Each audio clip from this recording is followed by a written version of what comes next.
Hey, how's it going? Keith Morgan here for TechTyro.com, and today we're going to be taking a look at how to make a very versatile texture that you can use for both stars, as I will show you right here, and also for lava. There's also many other uses you can use it for, but these are the two we'll be showing you how to utilize. So with that, let us jump right into part one with After Effects. So we're actually going to make our own texture here, which is quite, quite a powerful tool to be able to do.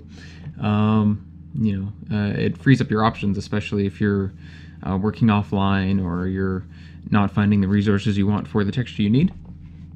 And this is especially one of those cases where you might be kind of hooped trying to find the texture you do need if you are making a star, or you need a very good lava texture that maybe is a little bit stylized. Yes, so let us continue forth. So we're just going to go ahead and create a new composition. Now we're going to be using a sphere for our star. So we're going to want a composition with a 1:2 height to width ratio. So we're just going to go ahead and use the standard sizes of 2048 for the width by 1024 for the height, and it doesn't really matter on the duration of the composition. We're not going to be using an animated one, although you could animate some of the properties and have an animated texture if you want. So we're going to go ahead and create a new solid, make it black, doesn't really matter, make comp size, hit OK. If we go to our effects controls here and choose noise, fractal noise, we'll get a nice noise pattern. And what fractal noise lets us do is make some really good complex looking noise if we wanted to. So we're going to change the fractal type from basic to dynamic progressive, and we're going to leave it at soft linear for the noise type. Choose invert to get these nice thread-like qualities. We're going to play with the contrast a bit just to bring it up, so we have a little bit more contrast between the lights and the darks here. We're also going to put the brightness up just a smidge to bring up some of those values. If we turn up the complexity, let's see if we just play with that. So if you see we put the complexity really low, you don't get a lot of detail. But if we put up the complexity, you get these nice, a lot of like little pieces of noise and detail. So that'll make your texture look a little bit more complex. We're also going to put the scale up a bit, about 150 or so, just so we get, so it's not too compact. And then we can also, play around with the evolution, or if we go down to the evolution options rather, we can change random C just to get a different look if you want to have a different look.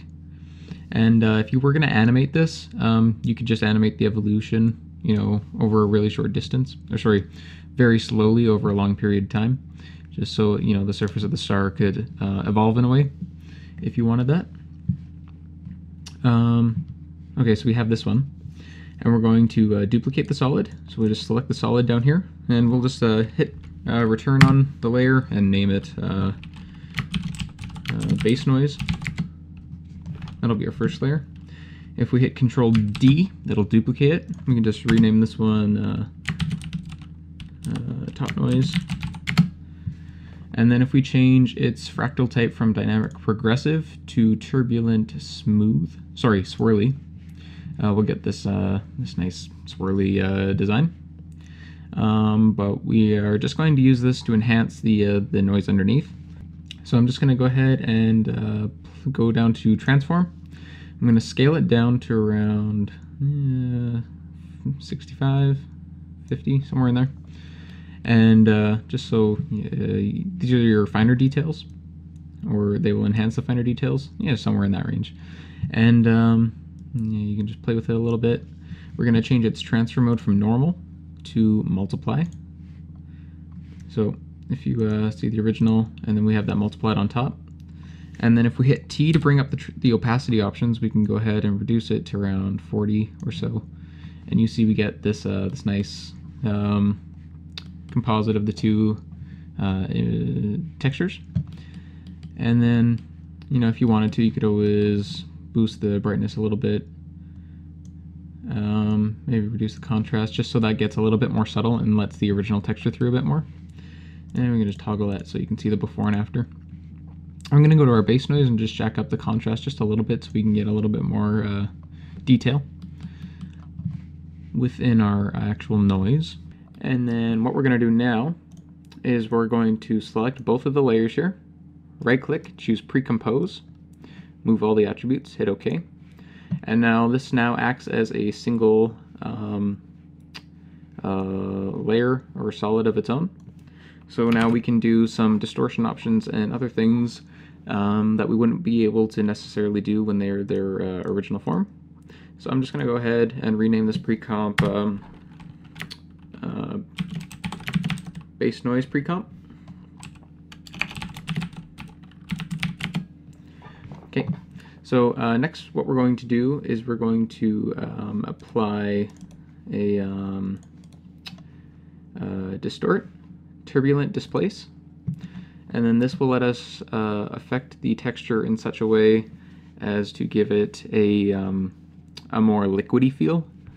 So if we're just going to go ahead, leave the displacement type at turbulent, put the amount up to around 100 or so, and then if we turn up the complexity really high, or to at least like a 6 or 7, you can see that it starts to get like this this nice warped quality. And if we just go ahead and put the size down just a smidge, it starts to homogenize these areas a bit more. You can also put the amount down if it starts to look a little bit too much for you. But yeah, that'll just make it look a little bit more ethereal and a little less, you know, like it did before, just stringy and such. This gave it a little bit more energy to the look. Yeah, so we'll just, you know, tweak that till you get a look that you're happy with. And, you know, like I said, this isn't a super realistic star, but it's a very good surrogate. So anyways, so we have this now, and we're going to pre-compose this again. Layer pre-compose, move all the attributes, call this one Displaced. What we're going to do now is make this so that we can use it on a sphere so that it'll wrap around nicely. So to do that, we'll have to make sure that the edges will wrap into each other nicely. So to do that, we'll go and choose Distort Offset. And what offset lets us do is actually like it'll take what's in here and it'll shift it and wrap it back around on itself. So just to demonstrate, if we change the X offset from 1024 to 2048, it'll essentially move the texture over halfway. So you can see we have this seam in the middle where the two sides wrapped around. Alright, so now that's what we want. If we duplicate our displaced texture here, select our layer, and we remove the offset, then we draw with our rectangular mask tool just to shape in this area, doesn't really matter where, just so we can get a sample of the texture. Hit F and feather it out, and if we just solo the layer, you can see what we're getting. So we have that. If we hit P to bring up our position and just move it over on the x-axis and put it over that seam, you can now see that we have you know, this nice, you know, we don't have any seams now. You can feather out a bit more if it's not blending enough to your liking. Yeah, so we have something like that. And so that'll make sure, because these edges were originally touching before we offset, and we move the seam into the middle and then we've covered it up, it'll, you know, wrap around really, really nicely. You don't really have to do this if you're using it for a flat surface such as on lava, but if you wanted to, by all means, this just makes it tileable for your devices. And if you wanted to tile it in the Y direction as well, you could do the same thing with a second bar that goes across, and it should, for the most part, tile pretty well. So we're going to go ahead and pre-compose these one more time. Move all the attributes. We're going to duplicate it. Sorry, we're going to rename this one Seamless. Okay, and If you look at a environment map or any sort of equi-rectangular map, especially, you'll notice that the top and bottom get skewed or are distorted in such a way that they they look really stretched up here. That's just because when you unwrap a sphere, the sides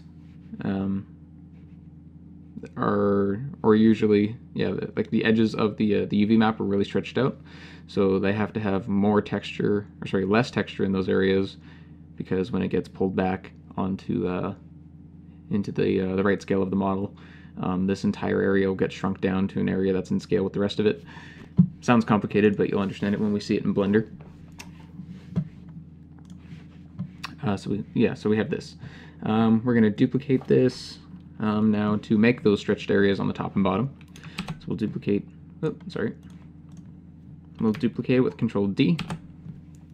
Choose Distort, Polar Coordinates, and if we change it from polar to rectangular, turn up the interpolation to 1. We just solo it. You can see we have this nice stretched area up at the top. If we go ahead and pre-compose just that layer by itself, move all the attributes, we'll call that polar. And we'll just mask off this top area. Hit F to bring up our feather options, feather it out. And we'll just take our selection tool, double click on the mask just so we can make sure we're not feathering out past the edge there. So we'll move that out. And this should also wrap around on itself perfectly. So we'll unsolo that, so you have that.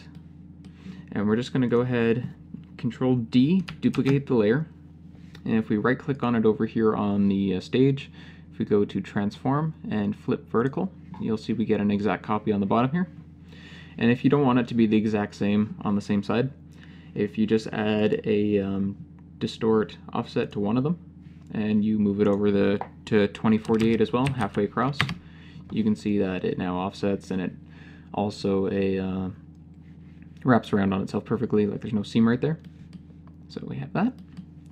Alrighty, so now we're ready to color this. So we're just going to go ahead, add a new adjustment layer, and we're going to choose Color Correction, Colorama. Now what Colorama does is it colors the image underneath based on grayscale values. So you can see here on our output cycle here, if we go down to output cycle on Colorama, you can see the values are mapped cyclically on this scale. And if we just use a preset and choose Fire, you can see that black becomes black and white becomes white, but all the grayscale values in between are interpolated between dark red and yellowy orange. So we have this effect.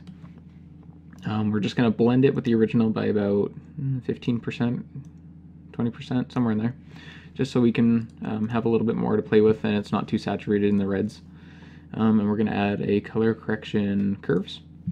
And we're just going to tweak this so that it's a little bit more usable color-wise for us. So, you just want to reset that. Make it so that it's not too red. We can put a little bit more green in to make it a little more orange if you wanted. Just tweak it as such, just so you have something that looks like that. Okay. And yeah, that should be about it for this texture. So now to save this out of After Effects, if you're just going to do a single frame, you can go ahead and choose Composition, Save Frame As, File, and under the output module here in the render queue, we'll go ahead and we'll choose, instead of Photoshop sequence, either a PNG sequence, JPEG sequence, whatever format you're more comfortable using. We're going to go ahead and just use a JPEG for the sake of size. Should just be RGB for a JPEG. Hit OK. Although it says JPEG sequence, it is still just going to render out the one frame.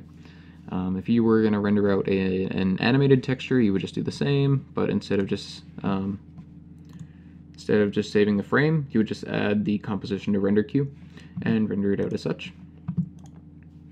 So I'm just going to go ahead and save this somewhere. Let's call it Sunmat. And then if you hit render, it'll render out that frame, and we'll be good to go into Blender. So here we are in Blender, and I'm just going to go ahead and delete the default cube. We're going to switch over to Cycles Render. And if we go ahead and add a UV sphere, give it 64 segments and 32 rings. This isn't really that important, I'm just doing it to save a step in the subsurf modifier. If we go ahead and change our device from CPU to GPU, we can render this a bit faster. We're going to give it smooth shading. And then we're going to go ahead and go to the node editor, turn on materials. If we go to the material panel here and give it a new material, we can see what we're using. I'm going to change the diffuse node to an emission node to make it a star. We're going to go ahead, if you hit Shift A, you can bring up the add menu, add a texture, environment texture. Now this is a real quick dirty way to texture a sphere if you want to do it that way. We're just going to go ahead, open, navigate to where our texture is, and open that up. And if we turn on rendered, you can see we have our nice star.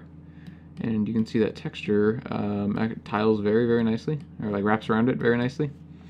But we run into a small issue that using the environment texture doesn't actually generate UV coordinates, which for one application of this star, or rather one variation of this star render, is to add a displacement map using the actual image texture itself already.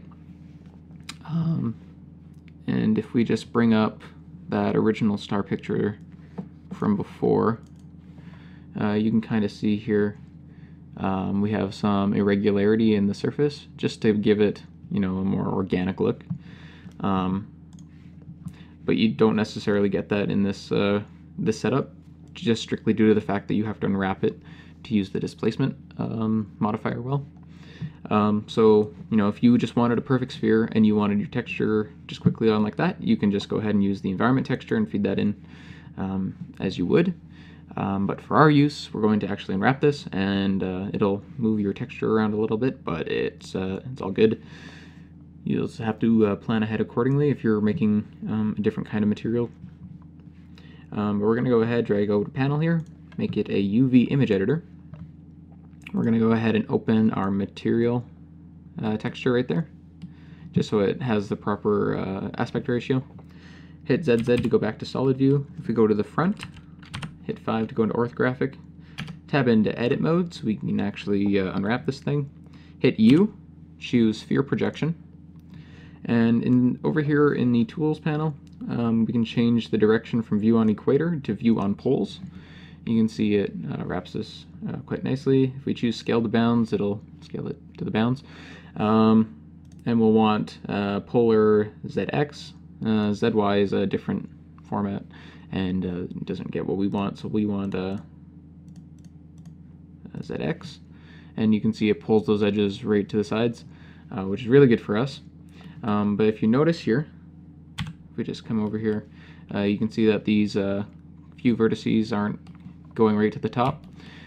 So what that does is, if we go to rendered, if we change our environment texture to a image texture here quick, input texture coordinate, feed our UV into the vector, feed our color into the emission map, and just quickly open our image here. You can see where we have where there's the space in those the UV map. You can see we're getting slight seams right there where they're not lining up, and it's also distorting the texture a bit because it's stretching it. If we just come out here again, we grab those two vertices right there, turn on proportional editing with O, and then hit G and just move, sorry, you'll see we might accidentally drag it outside of the map. To remedy that, click on UVs, constrain to image bounds, and then if you just move them up, they'll stay within the bounds of the image. So you just want to turn on proportional editing so things get moved relative to each other, you know, like a little bit more. Just, you know, you don't want to take too much influence, but you want enough just so it doesn't look stretched everywhere. And same down here at the bottom, I'll just grab those two vertices and G, move them down.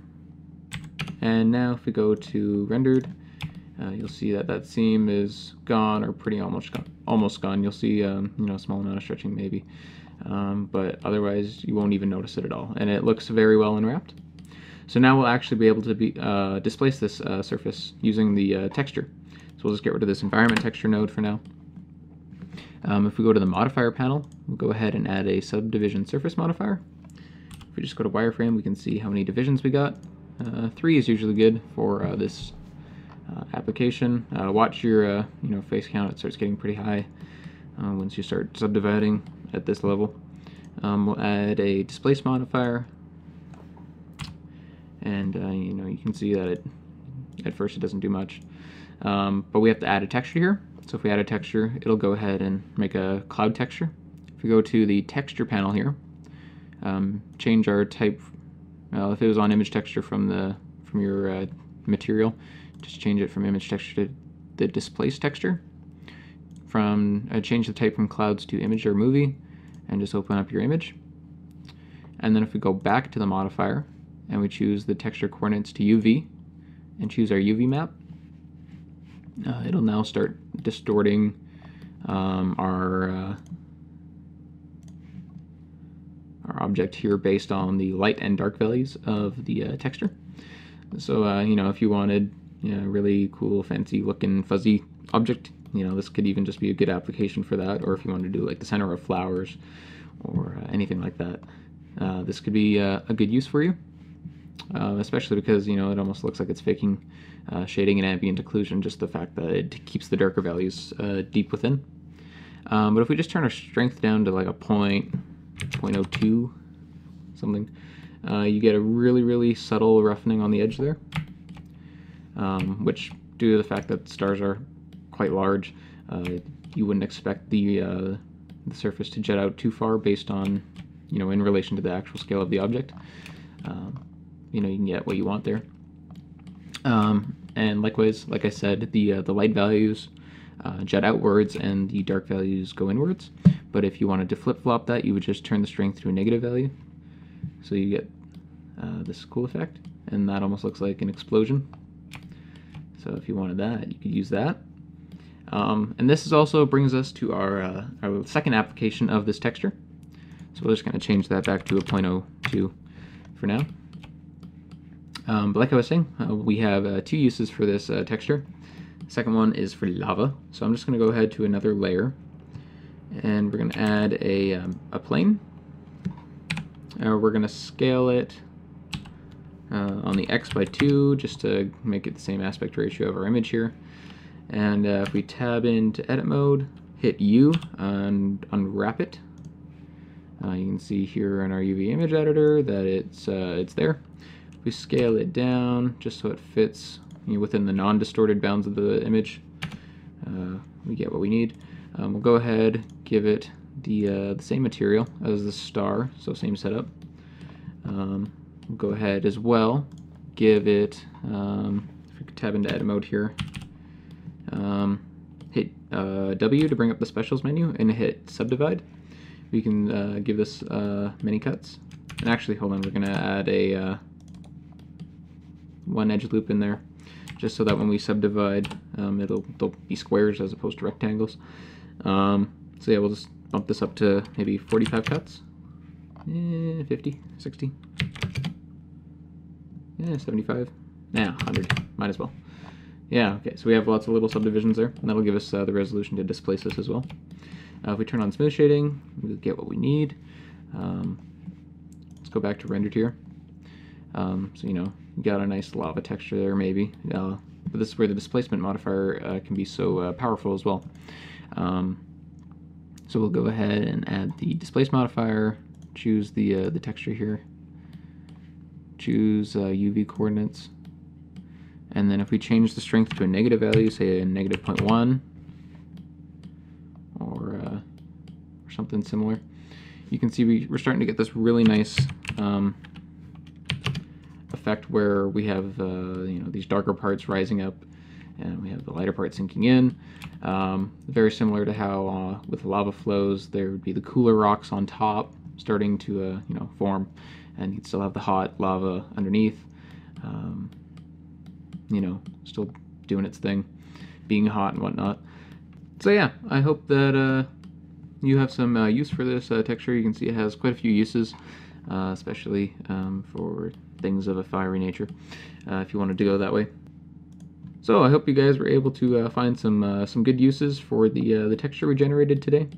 I know some of you might be thinking, or be surprised rather, that you can use After Effects to generate textures like this. It's not all video compositing, it's not all just animation. You guys have these tools at hand. You might as well use them to generate things for other programs. It's all part of the pipeline. If you can't find what you need online, or if you can't make it or can't reproduce it any other way, but you can do it in another program, you might as well just use that program. Make it easy on yourselves. You can see how fast it was just to generate this texture, and if you just want to change the scale of it, it's pretty reproducible. Just mess around with the settings, and yeah, I hope that distortion method is also good to help you guys make more tileable textures for spheres that need not a distinguishable texture necessarily that relies on perfect mapping coordinates. If you were gonna have like a sign or anything like that, you would want to find a little bit more of a robust method of unwrapping it, but that one was pretty good, the one we covered. So you guys should manage pretty well. Like I said, you just want to know what you're doing ahead of time, so you can always plan ahead. But if you guys keep your vision in mind, you guys should be able to figure it out. If you guys need any more help on on any of this stuff, just leave us a line on the website, Facebook, Twitter, any of our media streams. You guys should be able to reach us. We'll be sure to address them as they come in. And who knows, we might even cover your question in a future tutorial. So that's always what's nice about you guys. You guys can direct us if you want. If you guys need a certain area covered, you can always tell us, and we'll shift gears to help you in whatever you guys need. So hope you guys learned a lot with this. You guys are more comfortable with After Effects some more. You guys are more comfortable working around with simple node setups, and we look forward to seeing your guys' renders. So for Tech Tarot, this is Keith Morgan signing off.